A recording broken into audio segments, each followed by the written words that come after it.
நல்லா ஷேக் பண்ணிவிட்டு போனிடெயில் போடுற மாதிரி கிளிப் போடுற மாதிரி எடு.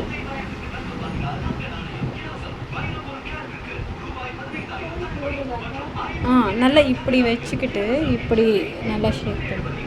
ஓகே, அப்படியே கிளிப் போடுற மாதிரி எடுங்க.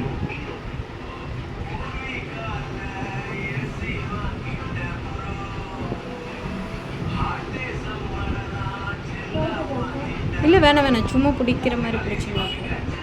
கிளிப் போடுற மாதிரி எடுங்க, பனானா கிளிப் போடுங்க. ஓகே, முன்னாடி